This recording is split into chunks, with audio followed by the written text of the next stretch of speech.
Greetings, family, and welcome to another segment of Sound Mind. My name is Bryant Collier. I am your host, and I am just excited to say Happy New Year to you. Listen, I have missed you greatly, and we are back at it. The world has already been crazy in 2021, but one thing remains sure and certain, that the Lord is good, and Hope TV is here to supply you with all the things you need, all the programming you need to get through these dark and challenging times. I would be remiss without giving a shout out to our executive producer, Dr. E. Dewey Smith Jr. Thank you so much, sir, for your vision of Hope TV, but more specifically, Sound Mind. We salute you and thank you for this opportunity to talk about having Jesus and a therapist. Family, I am so excited to see you again and that you're here joining us. Listen, I need you to do it. It's the top of the year. You already know. Hit that share button. Your friends circle, your family, group me thread, whatever you have, hit that share button. YouTube, Facebook, Twitch, whatever platform you want to get it on, we are streaming on it. And we want them to get this information. I have a surprise for you today. You have been so great for 2 seasons with Sound Mind. Dr. Smith as the original host, and then he brought me in during season 1. And you have been faithful and so supportive, and I am so grateful for that. We have had so many therapists come on and just give us insight. And so I want to continue with that. But I have a little treat for you today. Our guest today is Miss Teresa Pryor. She is my supervisor at the House of Hope Atlanta, serving as the director of events. But she has a rich experience and love for mental health as I do. And so I'm going to let her talk a little bit more about herself, but she will now be joining me permanently as a co-host of Sound Mind. So family, please welcome to Sound Mind our new co-host, Miss Teresa Pryor. Hey, our Sound Mind audience, how y'all doing out there? Happy Hey, New Year Teresa. to everybody. Hey, Brian. Hey, Sound Mind audience, how y'all doing out there? I'm so happy to see your face. Y'all, this is going to be an amazing season to come. Season 3, we're going to be hitting it. And I just, when I kind of coerced her into being a co-host on the show, I knew he would be rich with information. So I just want to kind of start this off as we always do. Teresa, can you tell our audience some things about yourself? Oh, sure. Well, I'm a native of Atlanta, Georgia. That's the first thing. I can't actually say born and raised. I was born in Georgia, but I've been in Atlanta. I just got caught. I got born somewhere else. Mama got caught somewhere else, but I was supposed to be born here anyway. So I'm a native of Atlanta, Georgia, and I've been here all of my life, even though I'm a church girl. Been in church all my life. Love the Lord. I've been serving the Lord long as I can remember. Um, but I am yes, I know you enjoyed that, Brian. But I am a veteran. I was served in the United States Army for 9 years. But I've been in ministry most of my life, which has been I'm only 22, but I've been in ministry for about 25 years. Now I don't know how you do that, but okay. Yes. But anyway, I have served in many capacities in the church. And so I have been around church people. I've been around the whole organism of church most of my life. I am a certified event planner.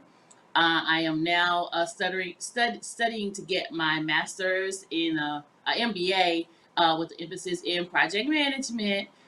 So I'm really excited about that. But what I love is people. What I know is that Teresa exists to be an expositor of the Word of God because I love God's Word. But I also like to bring hope to people, internally and externally. And I like for to see people become all that they can be. And so I think because of that, I try to push people to be, to do, try to help people, support people to do whatever they can, whatever they're called to do.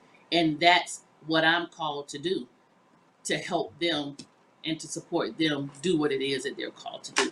So that kind of fleshes itself out a lot of ways in my life. So you'll see me, planning events because that's what somebody else is supposed to do. Or you'll see me, kind of mentoring somebody because that's helping them do what it is that they're supposed to do. Or you'll see me encouraging somebody because that's what I'm helping them get done what it is that they're supposed to do. But I know at the end of the day, I'm called to help people do what it is that they are called to do. And so I'm Well, excited to be here because of that. Well, I'm excited to have you. And family, I know you've already seen the graphics, so you know what we're going to talk about. This is mine, a show about mental and emotional health. So Teresa and I just felt like it would be a great way to get to know her and for us to talk with you about the best thing our therapist has ever told us. And I know we're not going to have time to touch it all, but we're going to just share some nuggets. But first, I kind of want to just open up the conversation about the stigma of therapy in the Black culture and then the Christian culture as well. Teresa, can you just talk to me a little bit Yeah. about your experience with those issues? Well, first of all, for me personally, I came from a um, what you would call, I guess, a very closed family in that, we didn't talk about our business now. We kept our business within the family. And so you didn't tell nobody nothing and you just kept everything within the household. And so that in itself kept me from expressing myself even with my friends. Mm, We had a certain way, we had to do it a certain way. And so when you walked outside, and it wasn't that I don't think they were trying to necessarily all the time, it was not it wasn't negative. It just was that, when we walked out, you get it together. When you come outside that door, you put your coat on, you got it together, and nobody knew what you were necessarily going through. And though mhm, that may have they may have the spirit of that may have been positive, it had very detrimental effects for me mhm, personally, mhm. because it caused you to cover up and it caused you to keep things and it caused you to uh, hold on to things and hide things and not share some things that you sometimes needed to share and get some clarity on some things. And so I went years and years and years and years with this stuff that I didn't even understand and afraid to ask people a question. So Mhm, I think that, and I think a lot of Black families were like that. mhm, We just were raised to keep it to you keep this stuff, this family business. I'm mhm, gonna tell you mhm. something. When Greenleaf first came out, I remember saying, "Don't tell all our business." That was my Don't tell first all our thing. That's the first business. thing I said. Don't tell all our Yes. business. That was the first thing I said because that's the way I felt. But you know what? You can't fix something unless you confront it. You can't fix things unless you talk about it. Ooh. So us holding those things in would never help us. And so it took Mhm, years before I even got help because I was holding things in. And so I mm, think a lot of times, especially in the black culture, and then when you talk about the Black church, it goes a step further because we hold these things in and then we spiritualize things. And that's probably a whole nother segment. But we spiritualize in a way where they're not being addressed. I'll just say mhm, it that way. So mhm, you put this pseudo spiritualism over it, mhm, but you're mhm, not addressing issues. And mhm. so you're jerking and shaking and falling out and doing all of that, and then you get up with all your issues and take them all back home. So That just that's so good. And you know, my background is apostolic, Pentecostal. So that's what we did. You get in the offering line, they lay hands on you, they supposed, you know, you fall out and you get up with the same issues. And it's yeah, almost like we have not connected that there is a part of our emotions that is directly correlated in sync with our spirituality. abs- It goes absolutely so. together. But for so long, we were not taught that. We weren't Mm-hmm. taught that. I mean, Mm-hmm. literally, we were taught that those things were separate. Even though we were told we were tripart being, we were not taught how those three pieces all come together and how they all interrelate one with the other. And they do Mm-hmm. because they make one being. Mm-hmm. That's good. So let's get into it. Do you want to start, or you want me to start off with the best thing your therapist ever told you? Woo, What, woo. You you go. want to You go go first. first? You go first. I'll No, go no, no, first. no, no. Okay, I'm gonna let cool. you go. Yep. All right, so I was living in Dallas at the time, and the therapist, the counselor on staff, she was also my personal counselor. And I was going through some identity issues. For me, I've always wanted to be discipled. I've always wanted to, you know, someone to mentor me and pull me under their kind of wing. And so I was just battling with some things I was facing in that area of my life, like searching. And I told her one day, I said, I am just lonely here, like in ministry overall, not particularly in that job, but just overall in life, I felt lonely. And Teresa, after I finished talking for 20 minutes, got tears in my eyes, I just thought she was about to woo woo woo me. She said, the walk and the calling of service is lonely. He will give you peace and he will give you rest, but he will never remove the cross. I said, what was that supposed to make me feel better? I was like, that's a low, but it was what I needed Yeah. to hear. Because Yeah. I Yeah. think a lot of Yeah. times with therapy, we see shows like Iyanla Van Zant, and I love what she does. I love her ministry. But Mhm. it's condensed 3 or 4 days, a week or two is condensed into a 60-minute show. Yeah.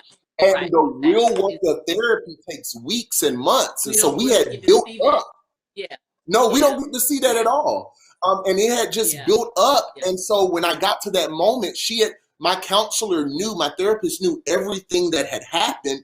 And so when we got to that moment, she says, oh, let's open the shades. Let's bring the light out. I know you've been tired, Brian. I know you felt lonely. This is something consistent. But what I've learned is what she learned about me is that I was okay with being in the service part of ministry, but I didn't want to feel the burden of it. And that was so eye-opening for me because it taught me that this load that I felt was unfair is just normal. Is the burden. It is what it is. It's a part of what this thing is. There's Mm-hmm. no way to do what Jesus did, to carry a cross Watch your voice. without feeling what you felt. There's Yeah. no way. It's like, how do I pick up a big tire without it being heavy? That can't Mm-hmm. happen. How do Mm-hmm. you know what I'm saying? Yeah. How do I lug this cross on my back and it not be heavy? And I not get Mm. stuck. And I not get Mm-hmm. stuck maybe with some of this wood and get some splinters in my back. And I mean it's not possible. Mm-hmm. That's not But possible. but remember, we don't connect spirituality and emotion With together. Yeah, yeah, yeah, and that's physical. That's just the physical part of it. That's the physical part of it. Because I'm thinking Yeah. about Jesus, and I'm thinking about all He did, and all the wonder and the glory, and he healed people, and everybody knew him. Everywhere he went, people recognized him. All of those Mm-hmm. things. But he Mm-hmm. also, had. Did you see his back? Did you see him going up did you see him going up that hill with the cross? Did you see?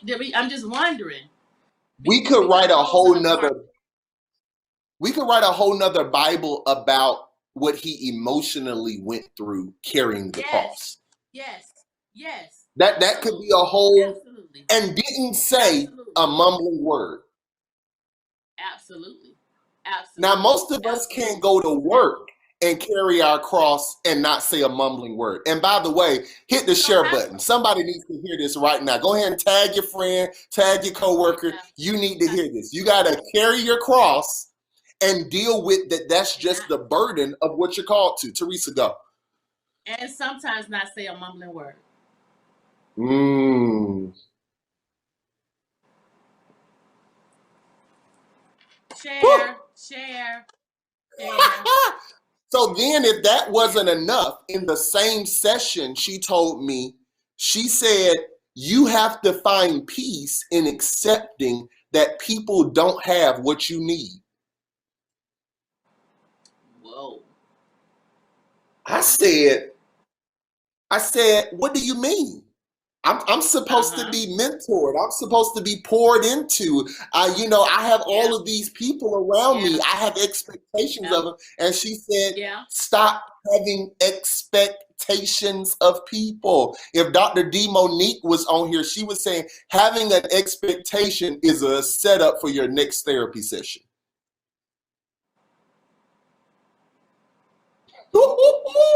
Dr. D. Monique, I'm just shouting you out real quick. Real quick.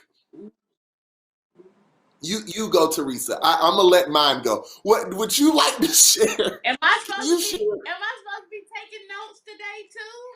No, this is not supposed to be you taking notes. No, no, no.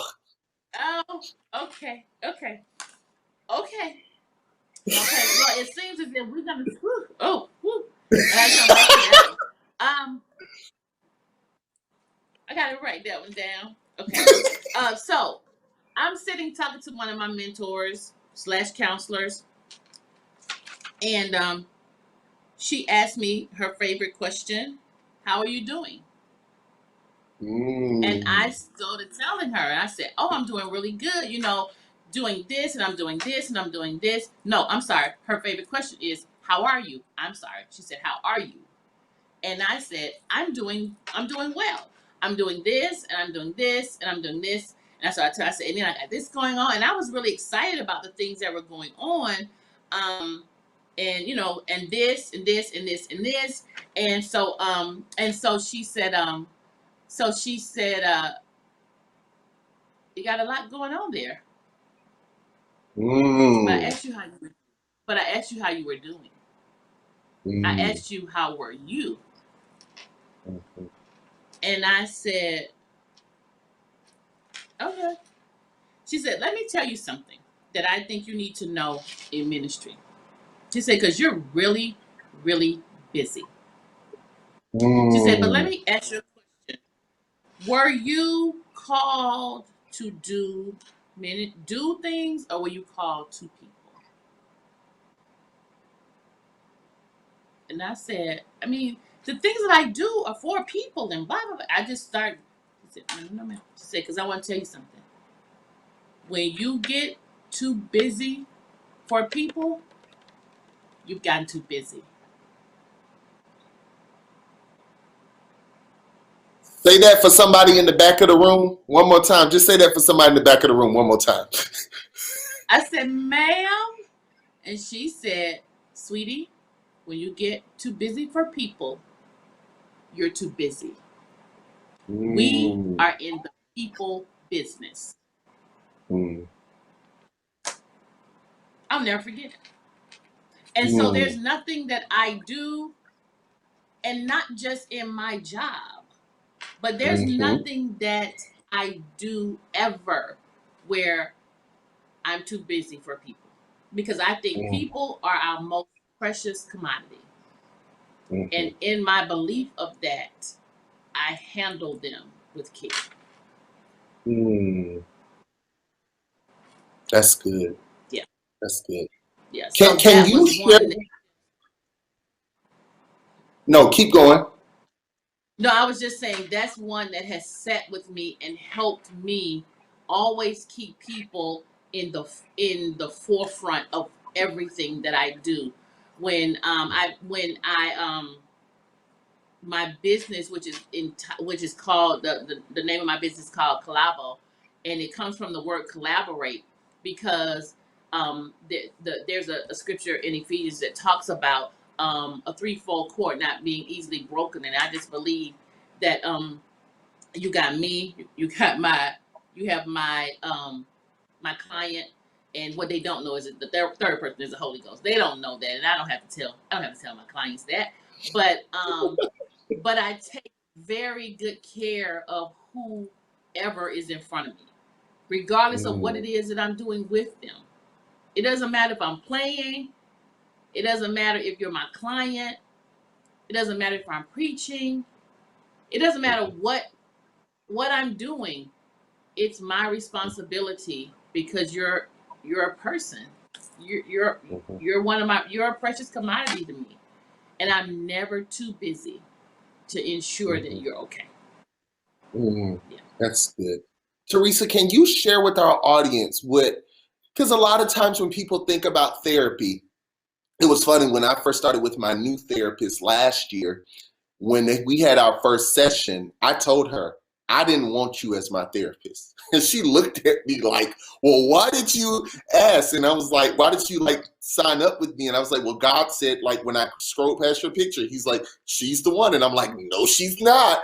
Um, Mhm. but in our first session, in the first 20 minutes, I just went through my whole history. Like I tried to give her every trauma, every experience, my whole background. And she said, you are more open than most people are when they first start. And I said, yes, because I don't want to spend my time and waste your time with you asking me prodding questions when I can just tell you. Can you talk about what vulnerability and the importance of vulnerability is in therapy? Yes, Yes, because you because have to be you have vulnerable. to be vulnerable. Mm. Um, but the Um, thing about but that the thing is you about have it to is you find have to find a place a of place trust to trust with Mm. your therapist. Mm-hmm. I too, the person that's my therapist, I would not have chosen her as my therapist. There's no way in the world. But I know that she's the person that's supposed to be my therapist. The Mm-hmm. way I got her, I felt like God led me to her. And Mm-hmm. then as we began to talk and share from the very beginning, it was just little things that for me said, yep, that's it. That's the one. And because of that trust, I felt, okay, I'm getting ready to start talking. I but that piece has to be there because you Mm-hmm. have to feel like you can share whatever and whenever, with them. So Mm-hmm. that vulnerability, you have to be there because you'll keep going around in circles if you're not honest, if you're not Yeah. open, if you're not Yeah. truthful. You're never Yeah. going to get to the root of it if you're not open. So you have to feel that sense of trust so that you can be vulnerable. Um, and sometimes that's the problem. I mean, I think first of all, let me say this. Um, we have normally approached therapy as um, a fix it after something, a reaction Mm-hmm. after something has happened. When Mm-hmm. really therapy should be approached as preventive. Mm-hmm. You should do it Mm-hmm. before. Really. Mm-hmm. But again, we talked about, cultural differences and issues and things as to why, we just don't, we don't. But it really Mm-hmm. should be. It should be like going to the doctor. It really should Mm-hmm. be. But what for our culture, we have, we do it as reactionary. Okay. So because of that, normally it's something that drives us to a Mm-hmm. therapist. Mhm. And again, and that's not bad, as long as we get there. As long Mhm. as we get there, because I think it Yeah. is so needful. I tell people all the time, I'm walking around now with a doggone in my hand that says therapy, therapy. I Mhm. believe in a therapist. Um, you know, like I said, you have something that happens in your life. I had something major that happened in my life that drove me there, but I see the benefits of it. And that vulnerability piece is so key because, again, you're not going to get to the root of things if you're not honest with them nor yourself. Mhm. You don't have to be crazy. It's not that something's wrong with you. It's like going to Nope. get an oil change. Every so That's many right. miles, you just need to go. Now, I'm going to say this out here because somebody needs to hear this. You haven't been to the doctor in 4 years. First, go to the doctor. Go get your mammogram, go get your prostate check, go get your blood pressure check, go get some blood work done. And when you finish all of that, go sign up for a therapist So because true. all of it's needed. We go to church Sunday after Sunday and we get all of our soul fixed, but God cares about your physical body as well. I think that says that in Luke or John, that he cares about your soul and your Right. body. Well, your mind That's is right. connected to That's that. right. And it Let me does. say, and not just we go to church. Say we go to church, we go to work, we go to the grocery store, we go anywhere we want to go. And so you go wherever you want to go, but you need to know that you need to go to the doctor. You Mm-hmm. need to make sure that you have a good therapist. You need to do exercising. All those things are needful. And so Mm-hmm. just like we make time to do the things we want to do, we need to start incorporating other things too into our lives because they need to be a needful thing. Yeah, yeah, that's good. Listen, family, I don't know if you haven't shared it yet, share it right now. Tag somebody, copy the link, post it however if you need to learn how to tag, just message me in the comments. I am going to show you how to do it. But our time is out for today. We're going to continue with part 2 next week with the best thing our therapist ever told us because we have so many more stories we can share. But we want to just welcome Teresa Pryor as a new co-host to Sound Mind. If you don't see my face, you'll see her face. The other way, her face. And we are excited about what's going to be happening. So thank you so much, so much, so much for tuning in. We will see you back here in the same place, same time next week. Until next time, take care and take care of your sound mind. Have a great week.